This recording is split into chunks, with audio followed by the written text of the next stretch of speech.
Estamos aquí en el primer seminario interno, ¿no?, del Instituto de Estudios Avanzados con el profesor Paulo Siqueira Tiné de la Universidad de Campinas. Bueno, muy contentos, Paulo, de que vamos a hacer este seminario. Estamos muy agradecidos al instituto que nos ha acogido. Pienso una cuestión también natural, ¿no?, que Paulo es músico, así que está en su ambiente. Estamos haciendo el seminario en su propio ambiente, así que bueno, muchísimas gracias al instituto que nos ha abierto las puertas para poder hacer el seminario aquí. Y bueno, como hacemos siempre en los seminarios abiertos, ya tenemos esa experiencia, lo escuchamos a Paulo y después hacemos una ronda de preguntas y conversación, que es la parte más importante y más interesante después de la exposición de Paulo. Muchas gracias, Raquel. Si quieres decir una Bueno, nada, sumarme a las palabras de Gonzalo. Bienvenidos a todos y a todas, a los investigadores, a los docentes, a los estudiantes que se han acercado y fundamentalmente a Paulo. Gracias, Paulo, y estamos atentos para escucharte. Bom dia a todos. Primeiro, queria agradecer a Gonçalo, a Raquel, aos colegas todos, a presença, por estar aqui. Queria dizer que vou tentar falar em espanhol, porque sinto que me entendem mais do que quando hablo em português. Mas, com certeza, cometerei alguns erros e peço que me perdonem por isso. Esse projeto que eu hice foi pensado em uma questão que, como a chamada era sobre os humedales, pensei em um trajeto que sai desde meu país, de onde moro, cerca de São Paulo, que é o Rio Tietê, né, porque o Rio Tietê tem características muito singulares. Ele deságua no Rio La Plata, no Rio Paraná, e vem até cá. Então, a ideia é ir passando por questões e músicos e músicas, né, que têm importância cultural do ponto de vista do Brasil. E penso que depois hoje vou mostrar a parte brasileira do projeto, da investigação, e depois vou mostrar como penso em continuar com as músicas de Paraguai e Argentina. Pero agora foi começando em Brasil, certo?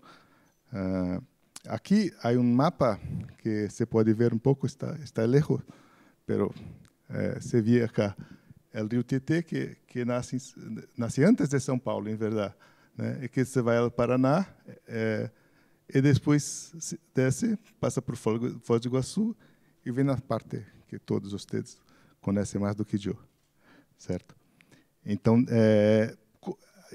aqui a lista dos municípios que se passa nesse trajeto todo, né? De antes de São Paulo e quando chega em Foz, que é a tríplice fronteira, e como se continua.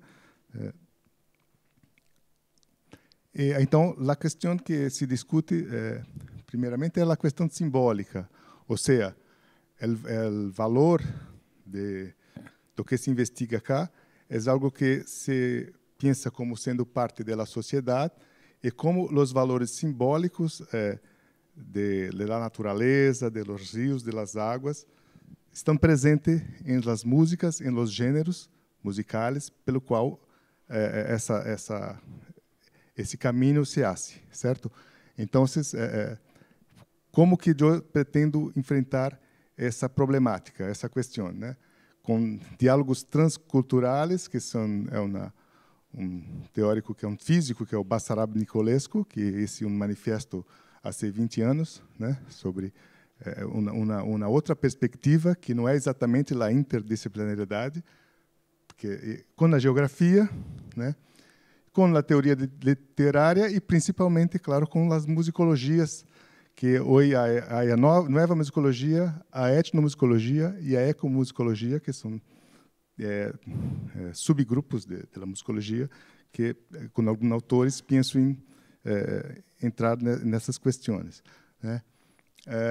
Uma outra questão importante é esse marco teórico da musicologia audiotátil, desse italiano que se chama Vincenzo Caporaletti, que, na verdade, ele faz uma coisa que é conceitualizar o que seria o que pensamos como música popular em Brasília, principalmente, né?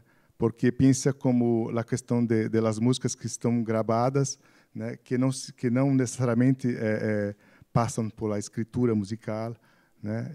Que também registra o fenômeno de manifestações populares, certo? Então, o que é interessante é que essa conceptualização de Caporaletti termina por concordar com coisa que os folcloristas brasileiros de primeira metade do século XX faziam, que era dividir a cultura em níveis. Penso que hoje isso é um pouco mais complexo, mas talvez faça sentido para uma certa época, um certo período de nossa história, né? Que basicamente é esse nível da cultura popular, música folclórica, né? Ou música de traduções orais, né? Outro nível, cultura de massas, música popular, né? Ou popularesca, como Mário de Andrade chamava, né? Ou exatamente seria esse nível que é das músicas audiotáteis, né? De música de transmissão, difusão por meio de meios tecnológicos, e a cultura erudita, como se diz em Brasil, mas a música docta, de matriz visual, ou seja, a partitura como instrumento de transmissão, certo? O que é interessante, é importante esse ponto, porque uma coisa que percebi aqui na Argentina, quando falávamos sobre música, quando hacíamos charlas, etc., é que há um entendimento diferente acá do que é folclórico do que aconteceu no Brasil, né? Então, em Brasil, dificilmente chamaríamos alguns fenômenos que há acá de folclore, por conta dessa divisão, né? Ou seja, a música folclórica em Brasil normalmente se pensa como a música que está em tradição oral, que não chegou aos meios de comunicação de massa, né? E acá há a figura do artista folclórico, né? Então pensaríamos o artista folclórico como um músico popular, né? Então penso que isso é bom para nós outros nos entendermos, porque senão não abre uma coisa que se entende outra, como acontece com muitas palavras de português e espanhol, certo? Então, nesse caminho, hice uma seleção de várias músicas que falavam de Rio Tietê, não necessariamente de audiotáteis, algumas são músicas clássicas ou doctas, onde a matriz visual está presente, né? E, às vezes, também o critério era que o compositor nasceu na cidade de Tietê, por exemplo, né? E que pensa que algum vínculo afetivo tem esse compositor, por exemplo, com o rio, né, e com as águas. Aqui, então, hoje vou abordar somente essa parte, certo? Na segunda viagem seria a continuação, que quando saímos de Brasil, algumas coisas já estão bem encaminadas, outras ainda tenho que investigar mais, né? Compositores de Paraguai, ou mesmo paraguaio que vieram para a Argentina, como Oscar Cardoso Campo, né? E outros aqui, né? Carlos Guastavino, também estou acercando, e Ariel Ramírez, né? É um compositor muito interessante também. Lucas Braulio Areco, que encontrei, que também tem coisas de fronteira bastante que não conhecia também, né? E também um corpus selecionado acá do Folkloration. Tomei esse livro como base, né, porque esse livro já faz um recorte de 400 canções de folclore. Pero isso um recorte dentro desse recorte que é as canções que falam de rio, que falam de la relação do homem com o rio e essa dimensão simbólica, certo? Bom, então, começando com a parte de Rio Tietê, há uma moda, né? Moda quer dizer é um gênero, né, ligado à música dessa região. Aos pouquitos vou demonstrando as coisas que estão na música, né? Que é uma música gravada aqui em 1930, certo? É quase que realmente uma gravação de cultura oral, pero já está gravada, né? E tem essa relação com o Rio Tietê e com coisas que são vinculadas, como o Cateretê, né? Que é uma outra coisa, né? Bom, vamos ouvir.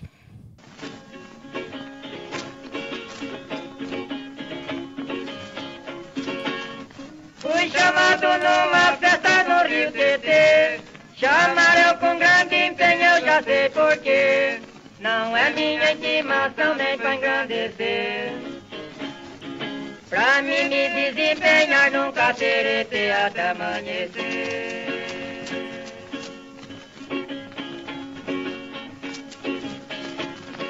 Cheguei na casa da festa no escurecer, o velho saiu na porta me receber. Falou em sistema caipira, como vai mexer? Veio com meia garrafa pra nós beber pinga sem perder.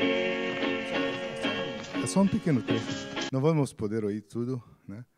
Porque é só uma coisa. Aqui é uma coisa que sempre faço com as canções, que é a letra, né? O número na segunda coluna as sílabas, a canção poética, a terceira coluna a rima e a última a fraseologia musical. Então essa tabela de comparação, né? Porque essa é uma música muito simples. Vou aqui a transcrição, aqui só algumas coisas que tirei dessa música.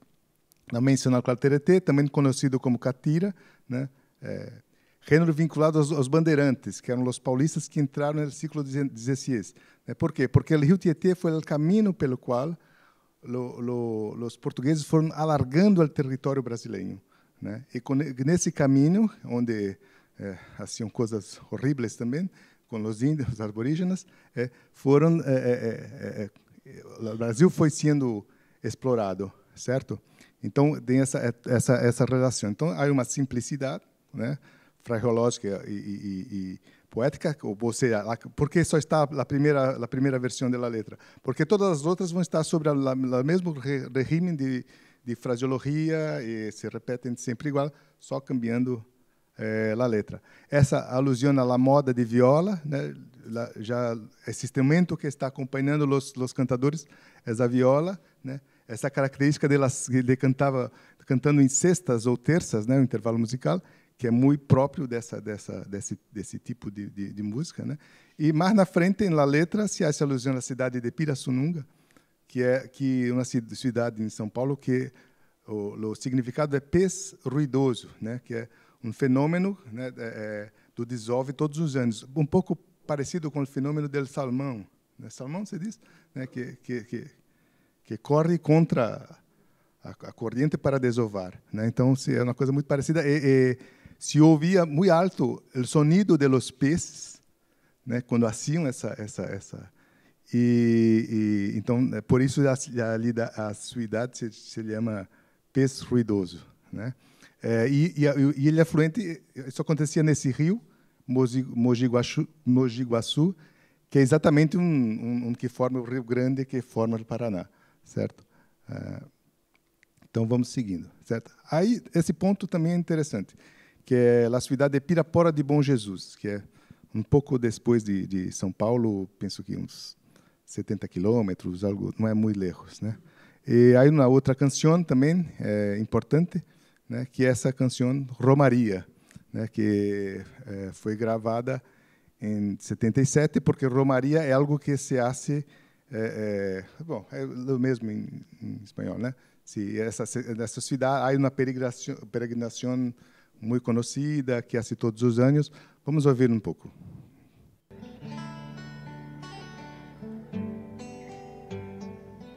É de sonho de pó, o destino de um só, feito eu perdido em pensamento sobre o meu cavalo. É de laço e de nó, de gibê,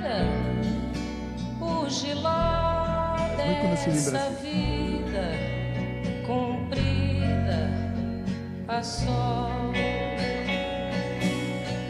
Sou caipira, Pirapora, Nossa Senhora de Aparecida, ilumina, mina escura e funda o trem da minha vida.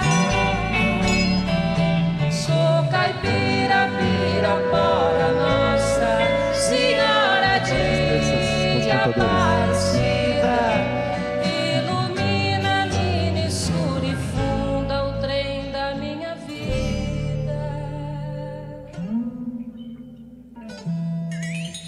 Pronto, desculpem. Então,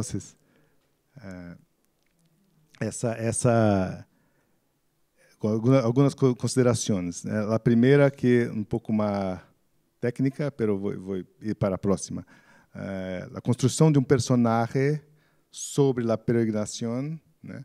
Quando diz que está sobre o cavalo, né? Um aspecto religioso que não se profundiza, né? Uma outra parte da letra que se diz: como não sei rezar, só queria mostrar minha mirada. O meu padre era peão, então se dá uma coisa que o padre era muito mais sencillo do ponto de vista social, que era uma pessoa muito simples, né? Os peões eram aqueles que na rota de Tietê, aqueles que não iam a cavalo, os melhores iam a cavalo e os piores não iam a cavalo no caminho dos bandeirantes, que são os que entram pelo rio Tietê, certo? Pirapora significa também o salto del pez em tupi. E caipira, que ele diz, sou caipira, Pirapora, né? Há um jogo de palavras no estribillo. Em tupi também significa habitante das matas. Por isso esse tipo de, não exatamente esse tipo de música que Elis Regina canta, porque esse tipo de música já é popular, já está pelo hacia a construção desse personagem que ouvimos na primeira música, que é o caipira, né? Então, a música caipira, o caipira é essa persona, é o campesino, né? É essa música, né? Essa gravação, como disse, é muito famosa, trouxe fama ao autor, que é o Renato Teixeira, que é de Santos, pero cresceu em Taubaté. Há uma gravação da mesma música por Liliana Herrero, naquele disco Litoral. E a letra é praticamente a mesma. Se eu der uma comparada, é uma tradução.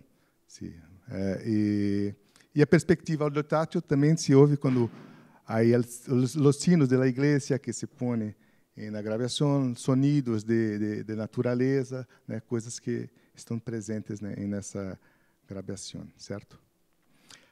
Veja, na certa parte do ano, Pirapora se queda assim, por conta dos dejetos que se vêm de São Paulo.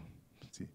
Então, se comparamos essa imagem um pouco mais bucólica e essa, temos um grande problema ambiental acá. Dificilmente Renato se inspiraria nessa imagem para ser a canção, certo? Então, essa outra música, que se chama Rio Tietê, já hace um lamento por la questão da poluição, da contaminação. Sim, só vamos ouvir.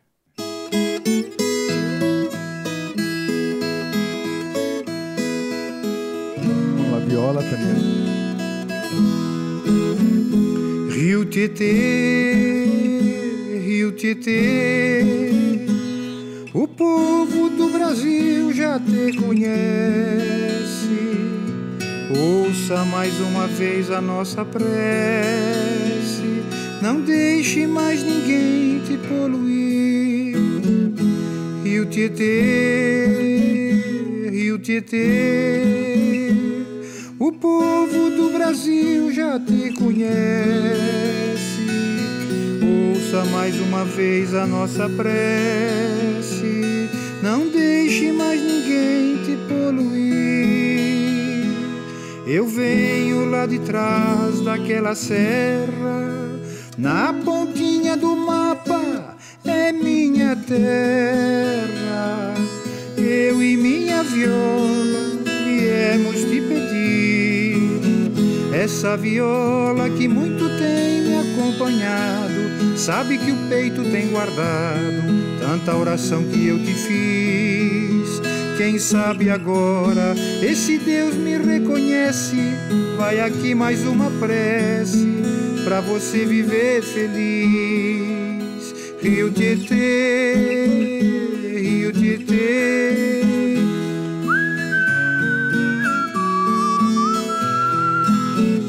Rio Tietê. Então, vocês vê-se que há uma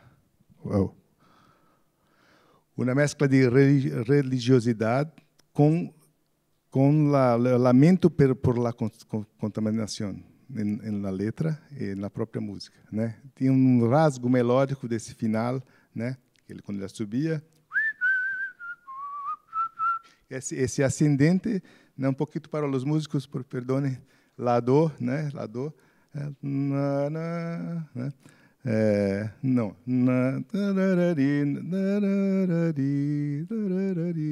Eu não consigo cantar agora porque estou nervoso. Pero está presente na música do Nordeste do Brasil, que é onde não há água, né? Onde há uma sequia muito grande, né? Então, esse traço, esse rasgo musical é muito interessante nesse trecho. A presença da viola, chamamos viola caipira, exatamente porque é um instrumento dessa região. Um instrumento tocado por tropeiros, que são uma espécie de trovadores medievais do século XVI, né? Ele é autor, um compositor desse tipo de música, né? João Batista Filho, mas o nome artístico João Pacífico. E o nome do cantor, né? Paçoca, né? Que é um cantor ainda vivo, que paçoca é um alimento indígena, né? Aborígene. Né? Também um nome tupi, né? Então, com essas três canções, isso um traçado, né, de uma coisa mais ideal, uma questão, uma construção de personagem. Aí também, aqui, por exemplo, está um trechinho também, um pequeno parte desse compositor que faz essa construção desse personagem campesino com música docta, né? Música clássica.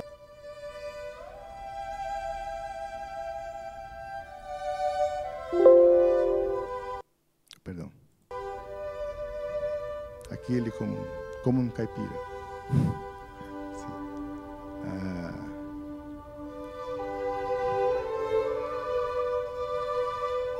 Então, as terças nas cordas, emulando a música dessa região.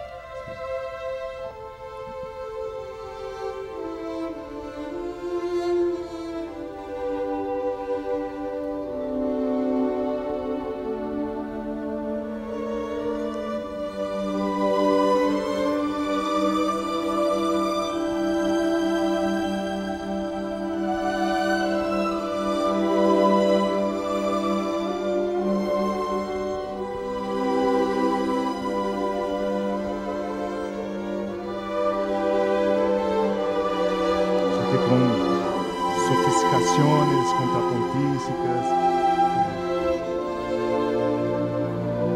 harmonias que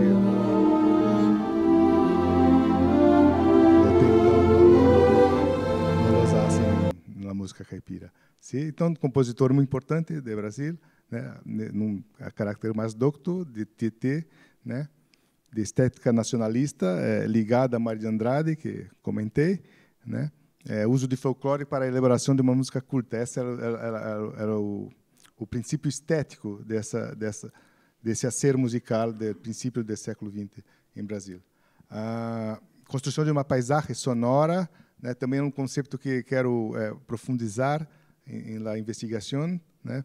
Pensar em paisagem sonora não somente como o que existe na música, mas também na cultura, e como essas duas coisas podem, ou seja, uma paisagem sonora cultural, né? Esse conceito que penso em desenvolver na investigação, né? Então, aqui no caso, a partir da idealização do homem rural ou campesino, né? E aqui, nesse caso, estamos na matriz visual, né, segundo os parâmetros de Caporaletti. Né. Importante aqui, uma outra canção que não vamos ouvir, mas que se chama Canção Sertaneja, que é um outro nome que vai se dar a esse tipo de música. Né. Da onde vem o sertanejo, né, que vem de desertão, que é um grande deserto de sertão, separando as palavras, para mencionar o uso dessa palavra, sertão. Sertão, ou seja, desertão é onde não há pessoas, onde está no interior, né? Então, por isso a palavra sertão, quer dizer, quando você vai ao sertão é quando estás numa região onde estás em solo com a natureza. Então, dos grandes clássicos da literatura brasileira, os Grandes Sertões Veredas de João Guimarães Rosa e os Sertões de Euclides da Cunha, que falam essa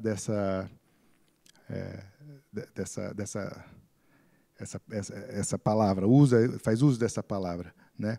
E de onde vai vir? Bom, aqui é a cidade do Tietê, com o Rio Tietê, na cidade do Rio Tietê, na cidade do Tietê, né? E a questão do sertanejo oi. O sertanejo é um tipo de música muito popular em Brasil hoje, né? Em nosso aspecto mais comercial, certo? Então esse etnomusicólogo divide, a partir de uma investigação, em 3 gêneros, que são o sertanejo country, né, que é aquele onde já tem guitarra, bateria, que veio se desarrollando desde o fim dos anos 80. Né. É o sertanejo raiz, né, que esse que ouvimos todos seriam sertanejos raiz, certo? E, por fim, um outro que se simplesmente chamou sertanejo, que é um pouco que ele chamou de música brega, né? Que música brega é como, não sei qual seria a boa palavra para traduzir brega. Graça. Sim, tipo, seria isso. Okay, sim, ok. Então, há também uma relação entre a agroindústria e esse tipo de música sertaneja mais comercial, que a agroindústria um pouco que financia essa música, né? Então, aqui alguns dados estatísticos, né, que em 2001, 4 dos 5 artistas mais reproduzidos em Spotify eram desse tipo de música sertaneja, né? 4 das 5 canções mais tocadas no Brasil eram desse tipo, né? Que não é o tipo que ouvimos, certo? Né? E 5 dos gêneros mais escutados no Brasil foram sertanejo pop, que também se chama universitário, né? Esse segundo, graça, e funk carioca, certo? Então, aqui eu tirei essas informações também de uma pesquisadora, de uma investigadora, perdão, que na década de 90 viu a consolidação do agronegócio, né? E, em consequência, a inversão do setor na indústria cultural para suavizar a ideia do atraso rural e a imagem negativa do uso de transgênicos e pesticidas, né? Estratégias para uma monocultura musical, pagando as emissoras de rádio por difusão, compra de emissoras de rádio, as rádios que são dos sertanejos, e apresentações musicais com uso de exceções de impostos, certo? Isso é uma pesquisadora que escreveu um livro, né? E acá também umas questões estatísticas sobre o uso do agrotóxico no Brasil, né? De uma pesquisadora muito importante que se chama Larissa Bombardi, que escreveu um livro que se chama El Mapa do Agrotóxico no Brasil, né? Então, o Brasil consome 20% de todos os pesticidas vendidos no mundo, né? 2/3 da quantidade vendidos no Brasil tem como receptáculos 3 cultivos, né? Soja, milho e esqueci o outro, mas não é algodão, sim. Depois, o uso de transgênicos, porque são muito resistentes, né, ao glifosato. Tá? Outra coisa, problemática que ela levanta, né, o que está permitido em países de origem, fabricantes europeus, do que não está permitido em muitos países do Sul, né, uma contradição que ela também encontrou, né. E o segundo aspecto, a diferença na quantidade de pesticidas usados em Brasil e União Europeia, e principalmente com a água que se vai desses cultivos, que se vão para os rios, certo? Né? isso detecta um processo aqui, é na fala dela, que eu coloquei aqui, né? Se detecta um processo exatamente igual que ocorre em Argentina, com feridas sociais e ambientais similares às nossas brasileiras, certo? Então existe essa relação do agronegócio com a música sertaneja, né? Muito forte. Essa sertaneja universitária, ok? Aqui, então caberia investigar mais também como seria essa relação com a Argentina, que não sei se acontece algo similar aqui ou não, em termos de financiamento da indústria cultural por agentes da agroindústria, ok? Aqui é a Foz do Tietê, né, já no Paraná, né, e nessa foz aqui, o Paraná divide o São Paulo com outras províncias. Uma delas é Mato Grosso. Então, peguei aqui uma música de Amir Sater, né, que também é um violeiro, né, também toca viola, pero é de Mato Grosso. Então, já tem uma música de fronteira, já tem uma música que vai se acercando de cá. Né? Vamos ouvir aqui um pouquinho. Como é? Vamos mostrar mais coisa aí para o nosso auditório querido? Vou tocar um instrumental, bem da fronteira. Ah, então ótimo.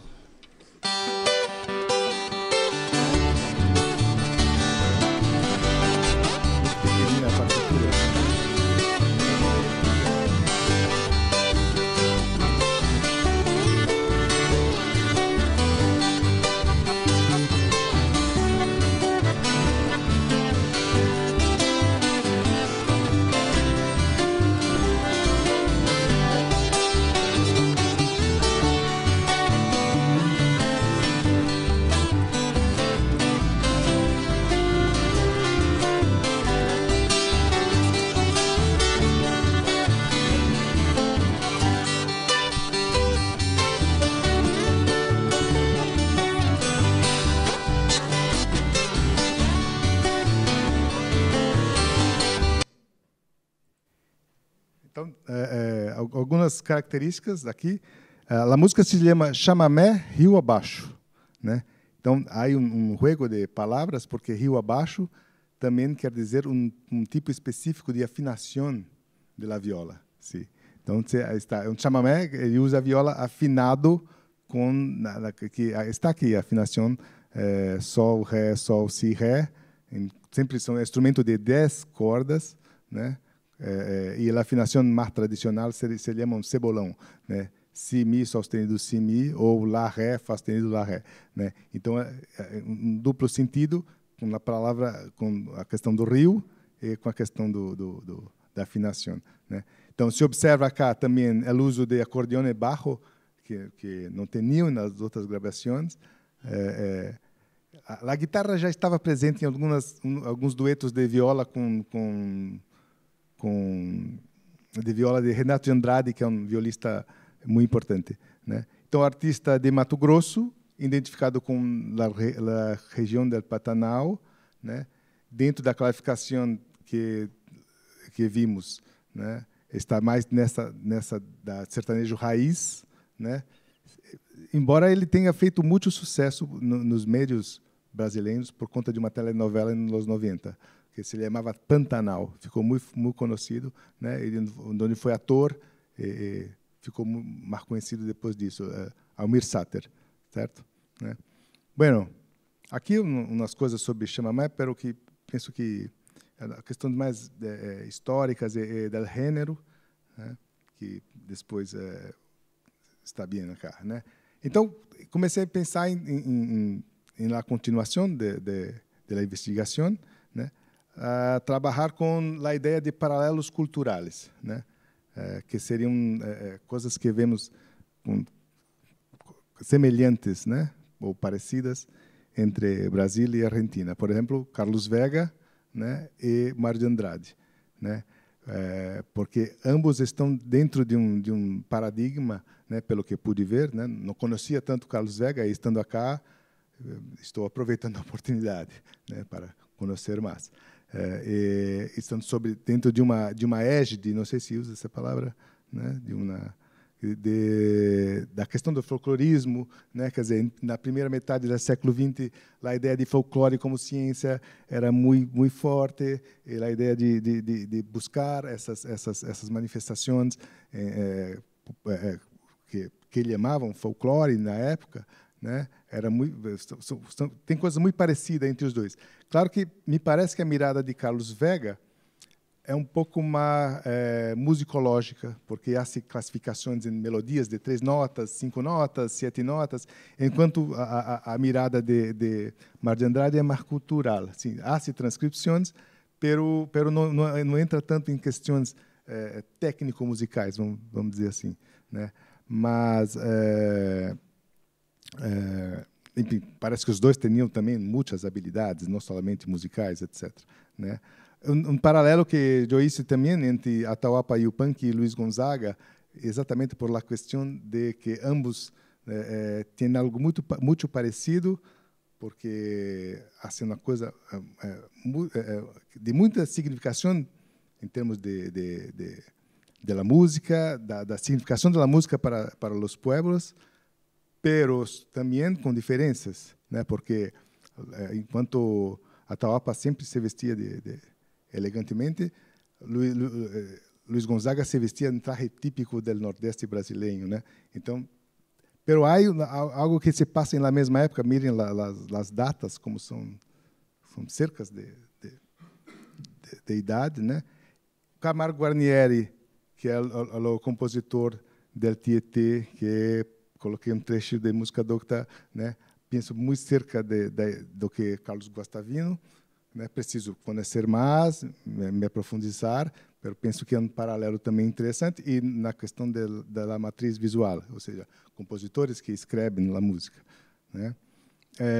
Interessante a questão do boom do folclore com a canção de protesto, que também estou pensando nisso um pouco, pero há uma coisa que em Brasil está muito clara, e não sei se acá está tão clara, né? Se há esse vínculo claro ou não, pero é um vínculo muito claro da canção de protesto, que é uma coisa que acontece depois da Bossa Nova, né? Com o Congresso de Praga do Partido Comunista Soviético, houve uma clara direção que encontramos em Brasil, a relação dos artistas de canção de protesto com atores de teatro que tinham uma vinculação muito forte com esse pensamento estético. Isso é muito claro em Brasil. Acá são coisas que acontecem na mesma época, nos 60, mas não sei se há essa vinculação clara ou não acá, né? Não tenho ainda conhecimento, ou se, enfim, não sei, né? A função da Elis Regina na canção que vimos foi importantíssima em Brasil, né? Como difusão de cantautores e compositores da música popular dos 70, dos 80, dos 60, né? Penso que quizá Mercedes Sosa tenha tido um papel semelhante, né? São coisas que também, isso não são ideias que estão cerradas, certo? São coisas que estou levantando hipóteses, né? Ariel Ramírez e Edu Lobo, uma conexão também um pouco mais longínqua, pero penso que a importância da missa criolla foi tão grande que em los 70 Edu Lobo fez uma missa também, que não se tornou nem um pouco popular como a de Ariel Ramírez, mas penso que a influência se deu que, bom, vou fazer uma missa também à minha maneira, certo? Né? Existe a questão dos gêneros compartidos, certo? Chama Mé e Guarânia, que estão, né, passando pelos os dois países. A questão, uma dificuldade que tive foi com o Paraguai, né? Muito difícil encontrar informações sobre os áudios, né? Informações sobre quem gravou, que ano, em qual gravadora. Isso é uma dificuldade muito grande. Penso que é uma lacuna forte que musicólogos poderiam, por aí, adentrar em questões que estão bastante ausentes, assim. Incluso, até comentar isso, em uma música de YouTube que encontrei, nos comentários, uma pessoa, mira, esse é meu abuelo, alguém sabe onde está? Estou procurando ele. Coisas assim, né? Então, pero há essa migração de músicos paraguaios por la questão econômica, tanto para o Rio de Janeiro quanto para Buenos Aires, né? Então, também pretendo fazer coisas com a música paraguaia e a canção popular brasileira, argentina, com a música popular brasileira, né? E as relações com a indústria, né? São coisas que também carecem de aprofundação, não sei falar, de profundidade. E também essa relação que propus aí com o agro, né? São coisas que temos que olhar. E, então, por fim, essa ideia de paisagem cultural, ou seja, que uma ambientação musical, alguns gêneros que habitam um mesmo espaço, que estão sendo compartidos no mesmo território, né? Podem dar uma dimensão de que se pense nesse lugar, né, com essa relação geográfica, né, e que quando se pensa em lo que estamos fazendo com a natureza, etc., essa relação com certeza se cambia, né? É como iremos pensar nessas como será a música, né, a partir dessa poluição, etc., dessa desconstrução. Ok? A bibliografia, depois posso passar para vocês, né? E graças.